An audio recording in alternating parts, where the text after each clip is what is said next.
Hey, good evening, good day, good night, whatever it is, or wherever you are. This is Rob Mazak. I am going to skip my normal business model opening for tonight. Of course, I love that I do this, get to do this as a business and as a livelihood. However, I wanted to talk about some things tonight and not necessarily centered around business, but about experiences. And I have been kind of wafting a little bit. I've been struggling with what should I get on here and talk to you guys about? Because as you probably heard in other podcasts, that this is what I've been told by my spirit guides, my angel guide, that it is what I am supposed to be doing to share experiences, to maybe help other people or you, anybody that might be listening to these things, hearing what I'm saying.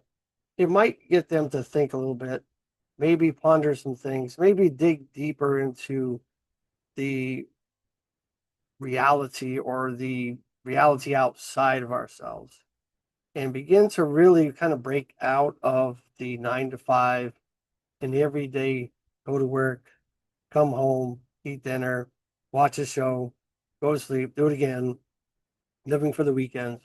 Not saying that's horrible. I mean, kind of the purpose to being alive is living, right? Or living is to be alive. Either way, however you want to look at it. So being alive is very cool. It is very cool. Now, knowing what I know or experiencing what I have experienced of the other side of the spirit world, if you will, there's many names for that. It does seem like a really wonderful place to be as well. However, I don't think that there's anything quite like being a human being.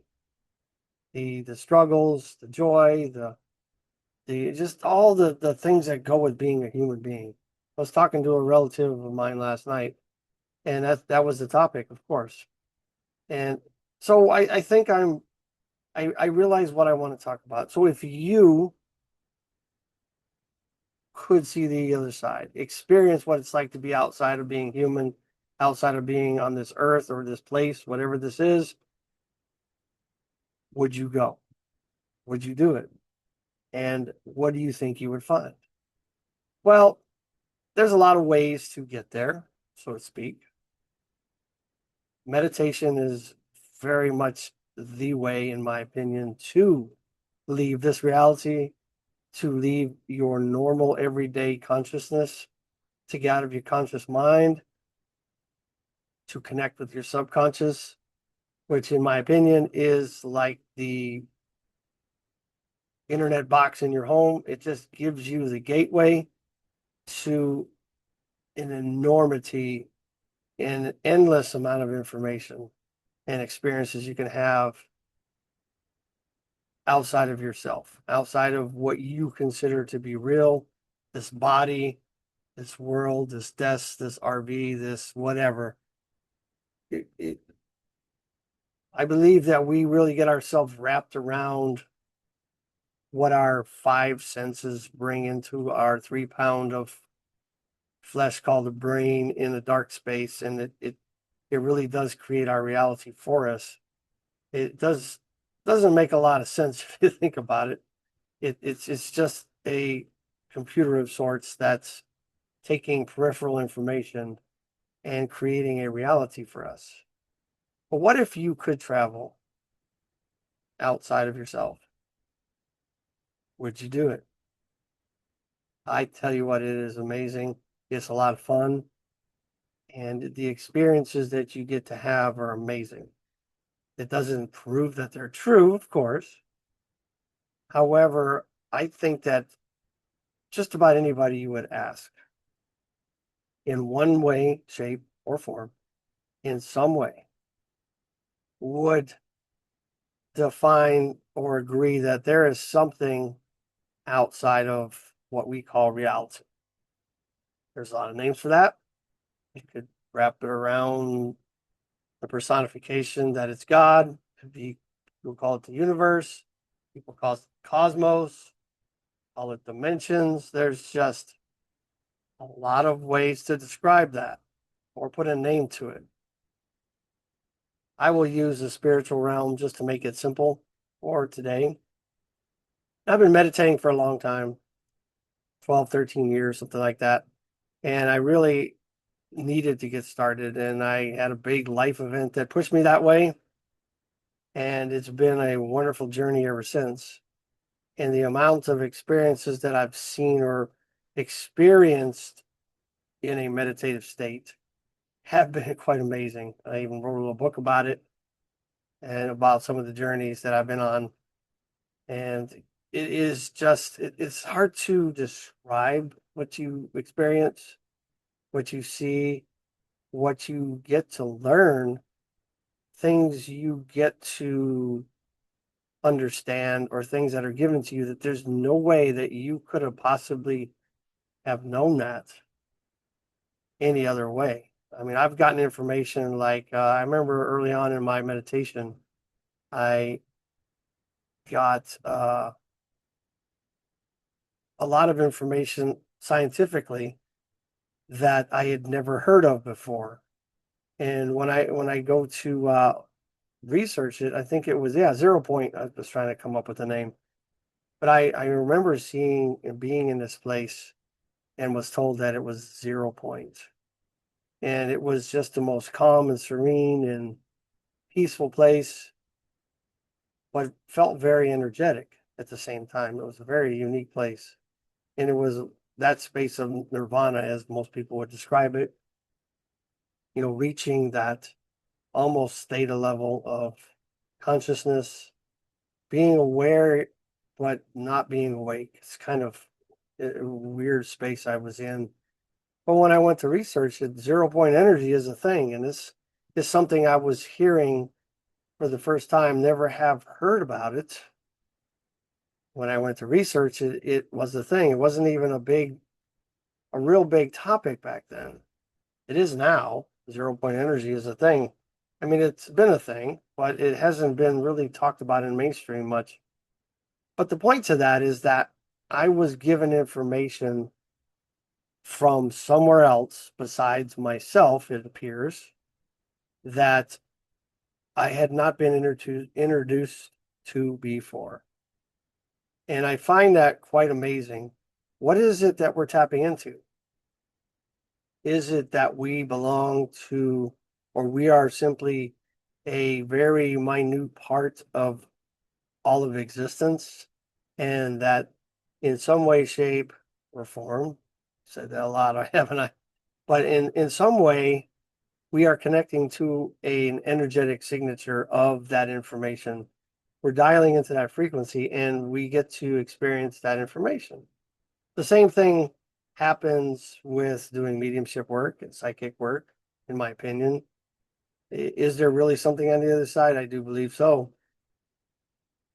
But we are all part of this energy soup, this huge sea of endless information and experience. If we just learn to tap into it, understand it, know how and learn how to change the dial on the radio station and listen to a different radio station and listen to a different bit of information or have a new experience that many of us will never be able to do. I've been able to, in the past, help locate animals, talk to people across great distances, work or do energy work across distances that should not be possible, yet it is. And I don't know how to entirely explain it, but it is something that is really cool to tap into. And what this kind of brings me back to what I wanted to talk about. So the other night I was at a metaphysical meetup. Every Monday, most time I can make it rather, but every night, every Monday, there is a meetup scheduled, metaphysical meetup that I love to go to. We practice all kind of things, energy work. I mean, just you name it, we do all kind of cool things. And this last time, we did an exercise, sort of like doing a journey. Uh, some of you might equate a journey to listening to a drum or music or somebody guiding you through. In this case, it was kind of a partial guiding or guided journey. It was a particular member of the group that was just kind of walking us through it, giving us prompts, asking us to do certain things, breathe certain ways. And it was quite the experience. Now, it really accentuated for me, it really accelerated for me when he suggested, the guide suggested that we imagine breathing using our heart chakra or the energy of our heart. And that just completely changed everything because he also quoted a verse from the Bible. I think it's Psalm 23, if you will. Although I walk through the shadow of death, I think you understand what that one is. I'm having a hard time quoting it, but it was talking about walking through the shadow of the valley of death and having no fear. Fear no evil. There you go. I'll get it right. I'm sure you guys have all heard it. When you go look it up, there's more to Psalm 23 than that, but that's just one of the verses. And so he repeated it several times. And so my journey took me not to the valley of death, well, sort of, but it took me to the valley of souls. Now, it's not my first time being there or experiencing that, let me say. Early on, when I first met my angel guide that I have now, it wasn't long after she first introduced herself to me that she took me in a journey to the Valley of Souls. And it was quite amazing. It was a place, a valley that stretched as far as you can imagine seeing. It was just immensely deep and long and wide valley. And it was, I guess littered is the right word, full of souls. And these souls were represented as like little glowing orbs, all different. They all had different colors. They were all in different states, I guess. And she had described to me that before I fell, if you will, or came here as to have a human experience, which apparently has been going on for a while, that one of my roles was with her to protect these souls, nurture them, keep them from any danger while they're in a state of waiting to eventually incarnate into some life, not necessarily always human, but into some life, whether it's their first time or it's their 10,000th time. This was a place of reset, a place of, I guess reset is the best thing to describe it. And when I've been there on many occasions, she's brought me there to remind me of my once role I once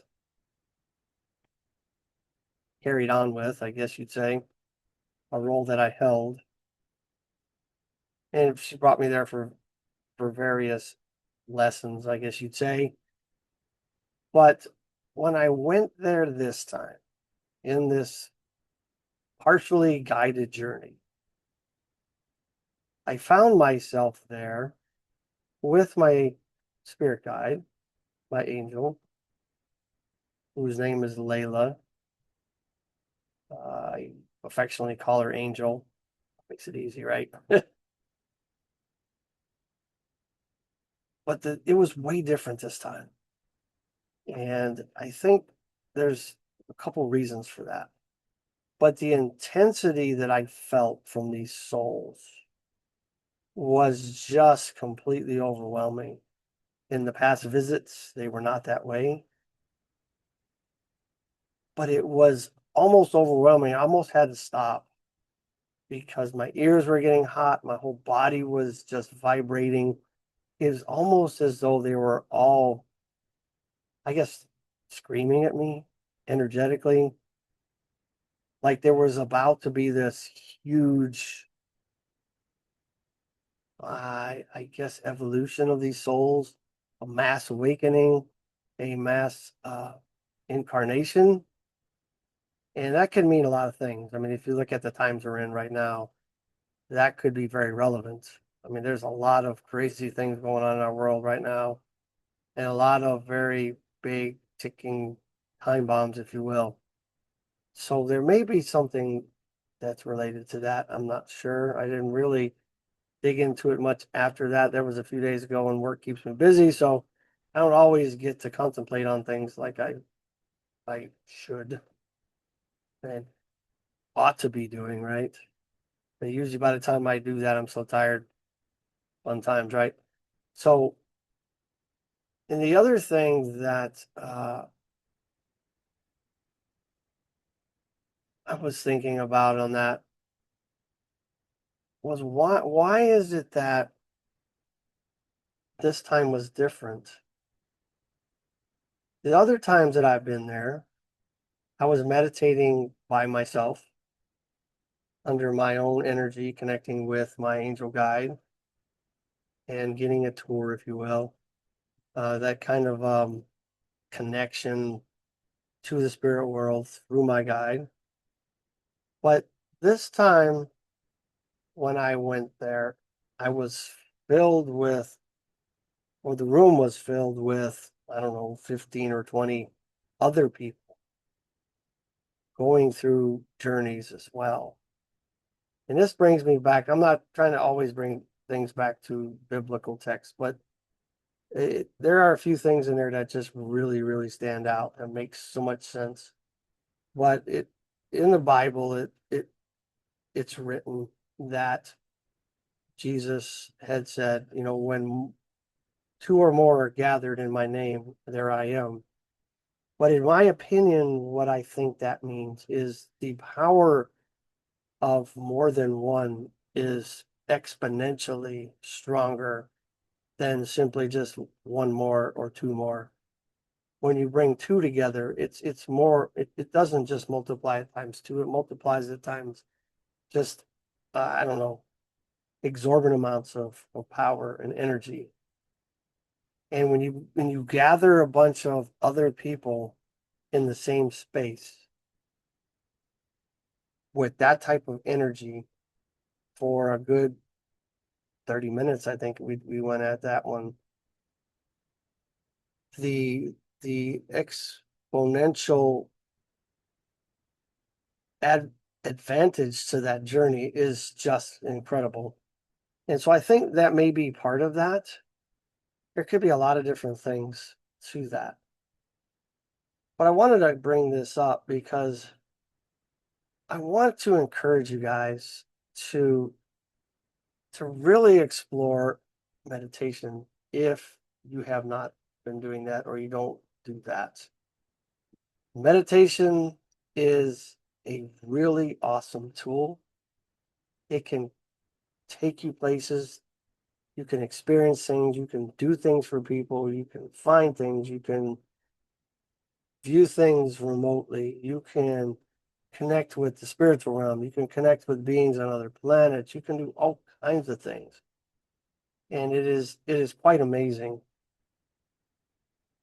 And I encourage you guys to really, really put some effort into learning. It takes time, it takes effort. Now, just like any skill, you're probably going to suck at it at first. You're probably going to get discouraged, frustrated, and it's not working.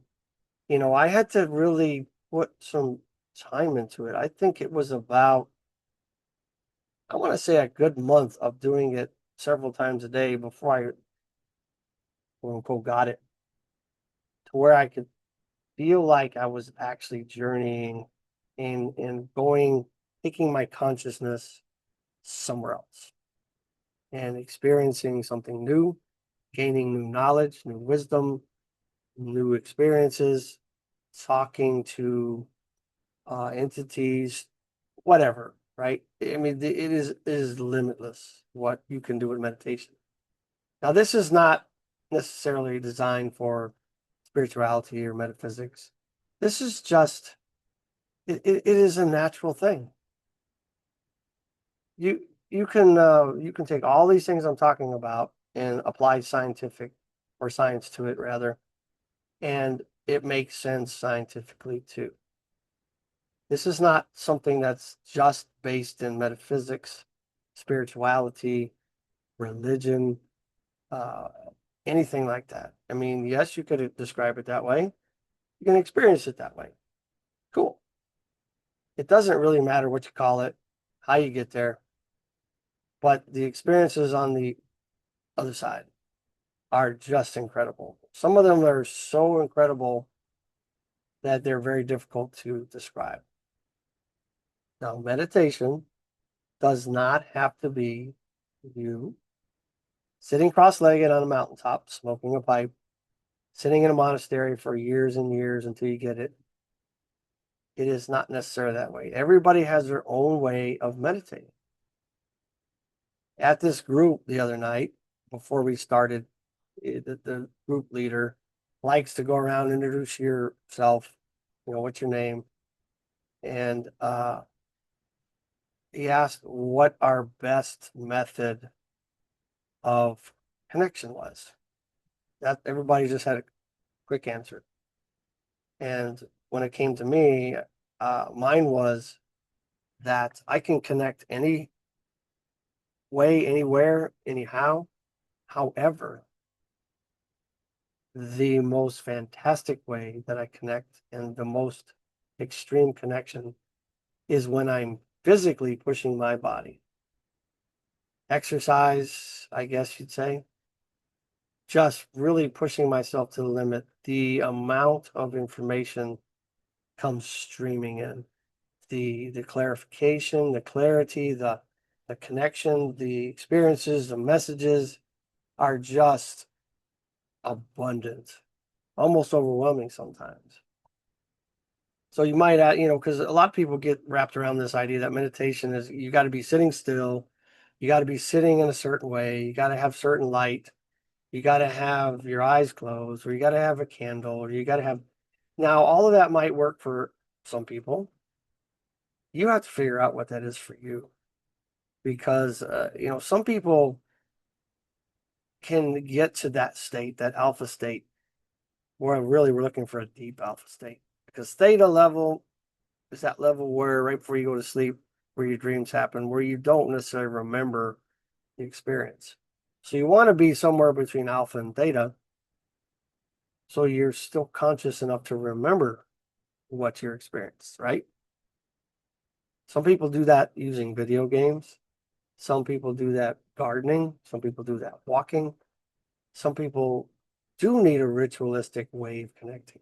They need to sit upright, their feet spread out certain ways, their hands, palms facing upward, and they might need crystals here and there. I mean, there's a lot of ways to go about it. Really, what you're gonna have to do is experiment. And my suggestion is that you start with a short amount of time.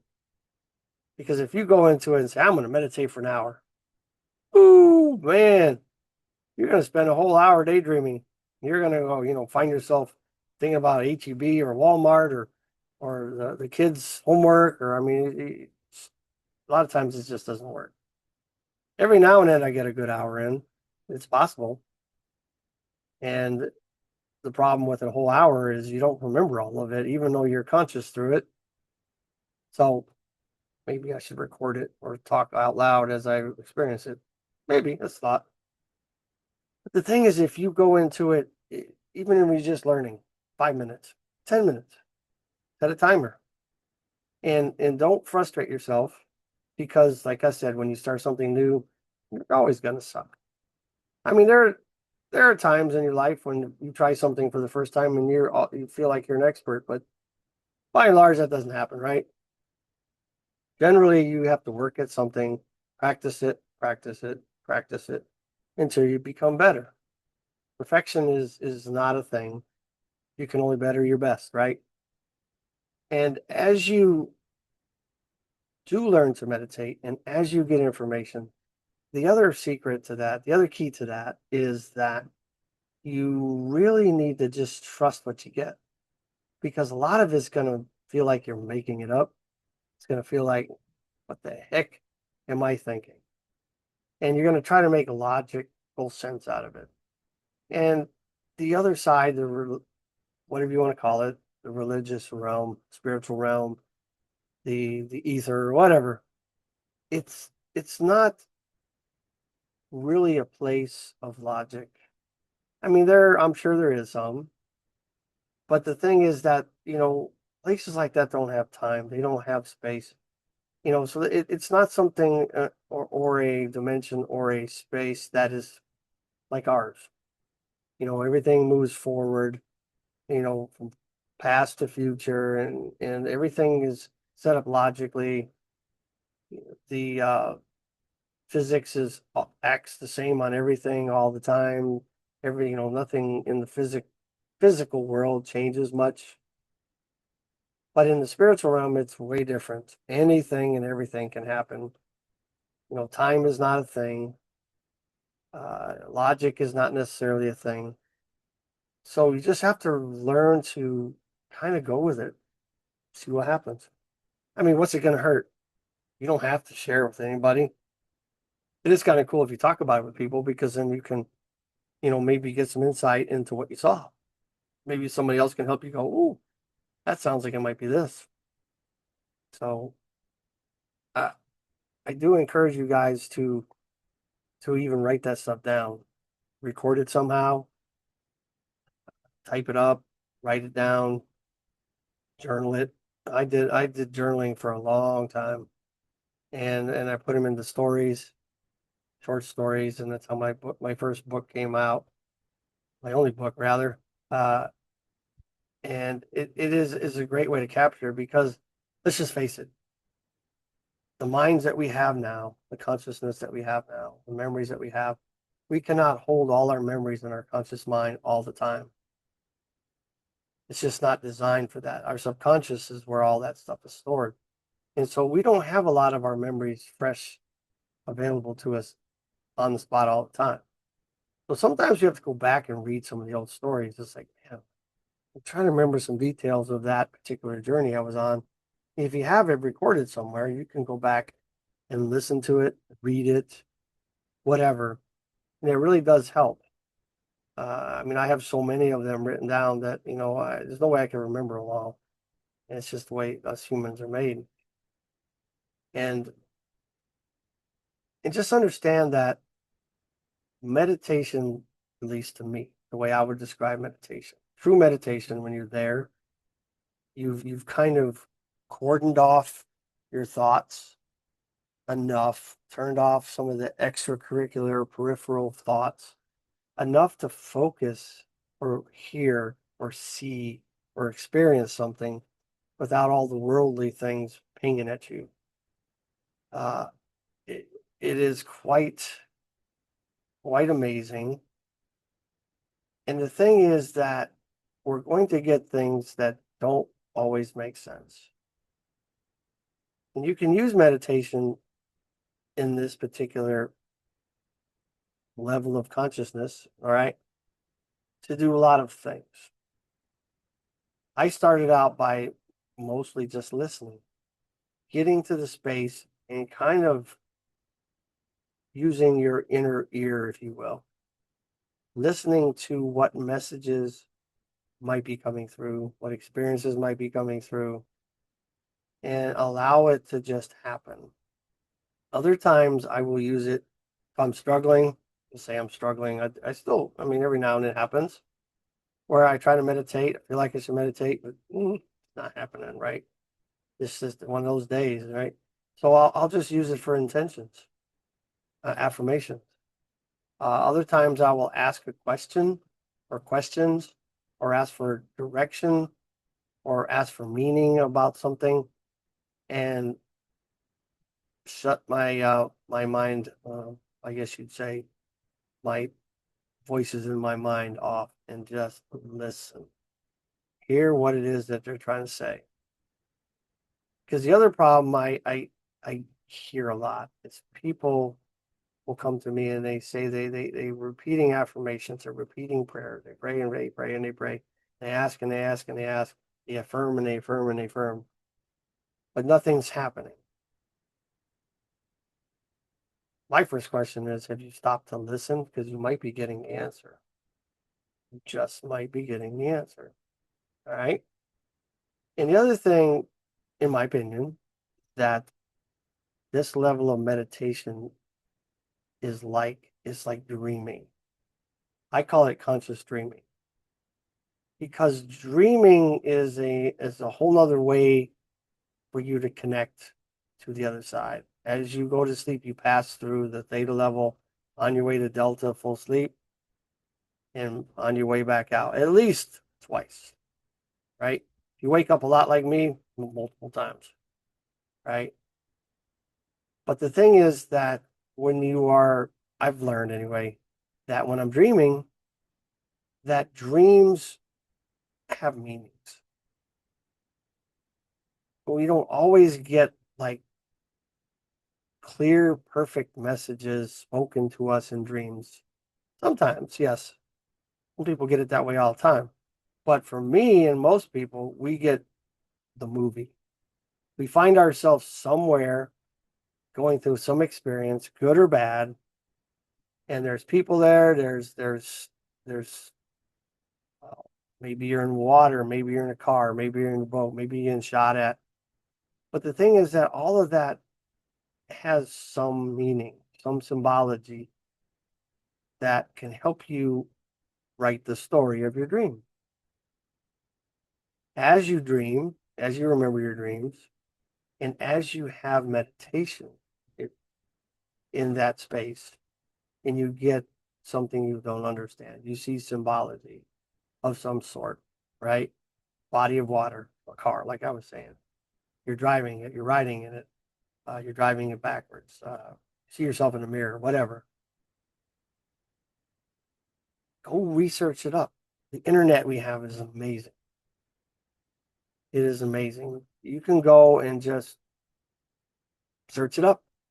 What does seeing myself as a younger person in a mirror in a dream or in meditation in this case, what does that mean?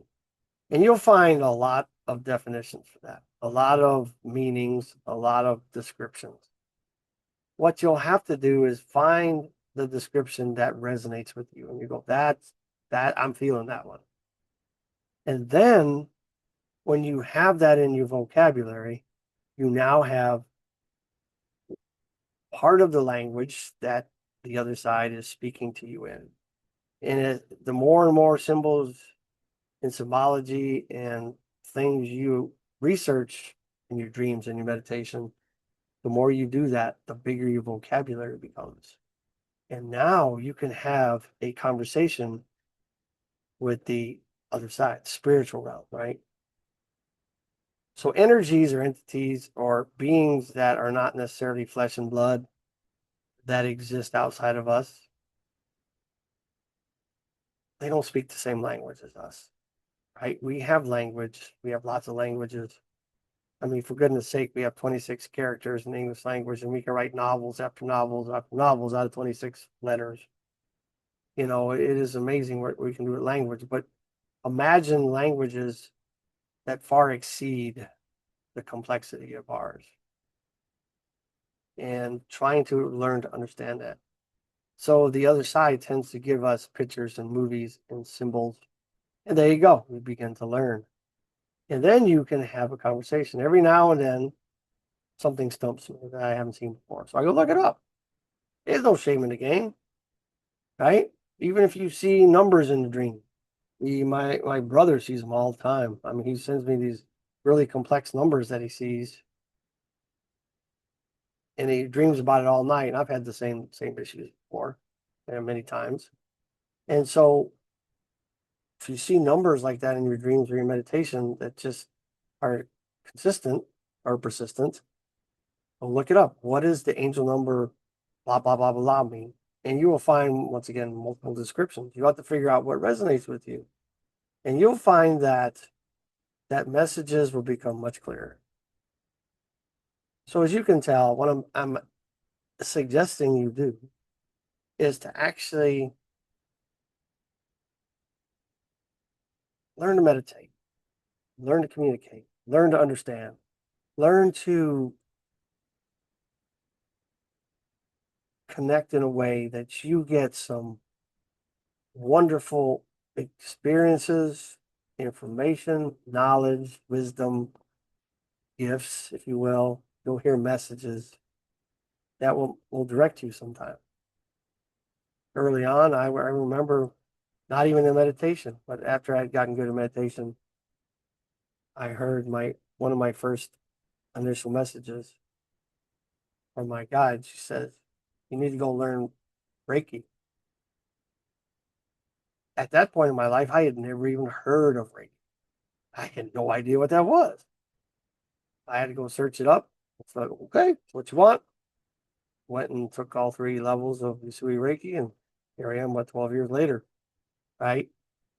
And then on and on. Everything that I'm doing now in my services, I've been directed to do. And most of those I had never heard of.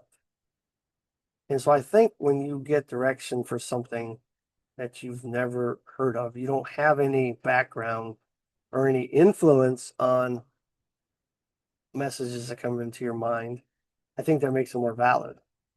If your guide tells you, like me, go learn Reiki, okay, never heard of it. Go learn hypnosis. I'm like, well, I've heard of hypnosis, but I didn't realize where I needed to go until I started searching it up, and on it went. And so eventually, they had to tell me to stop trying to get more services. Okay, cool. But learning to listen is a really big talent. Learning to trust it is even a bigger talent. And you just really have to do that.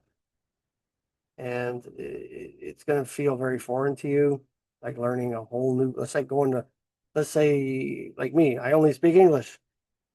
If I went to move to France, that would be a huge struggle because that's a different culture, different language.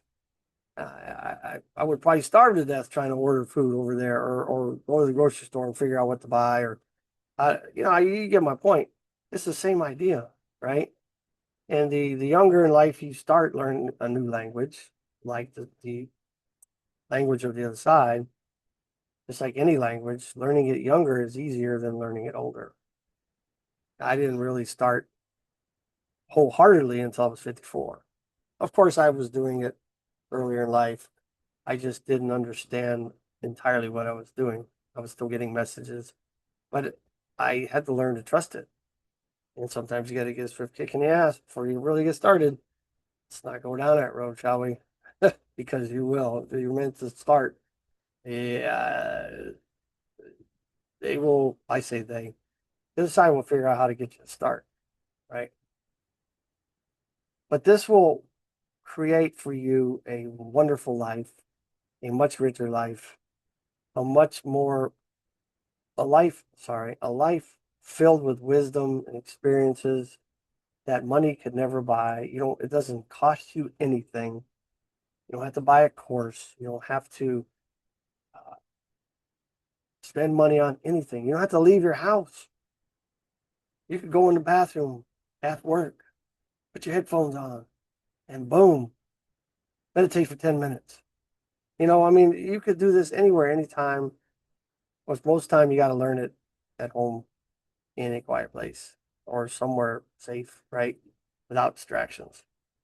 Well, once you get really good at it, you could do it laying on the busy airport in the middle of the floor. It becomes second nature. So, okay, I've been going on and on and on. But the point is that we are more than we think we are. And we are connected to more than you could ever imagine. Compare it to our own internet, if you will. The immensity of the stuff you can find on the internet. I mean, you can Google anything and you can find it. Almost anything. I don't think there's anything I've searched up that I have not found something on it, right? But if you go and do your research on our internet, That enormity of what we have access to is only 1% of the actual internet. The rest of that is all encrypted in what most people call the dark web. But those are just the rest of it is for companies and servers and different things like that that we don't necessarily have open source access to.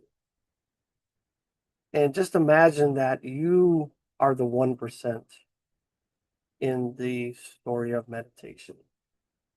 What you think is the enormity of existence, scientifically speaking, you're only seeing less than 1% or experiencing less than 1% of the spectrum that is available in this reality. Why not tap into the other 99%? It's absolutely amazing. I just can't encourage you guys enough to do this. All right, I will be done rattling on. I just really care about you guys, and I want everybody to experience these crazy things and wonderful things, things that you really, money can't buy. It literally cannot buy it. So when you get a chance, hey, pop on over to my website. When you get a chance, lifebymazak.com, LIFEBYMAZAK.com. I spell it because my last name was a little different, right? And you can find anything you want about me over there, services, blog. You'll find this particular podcast on there eventually as I finish editing it.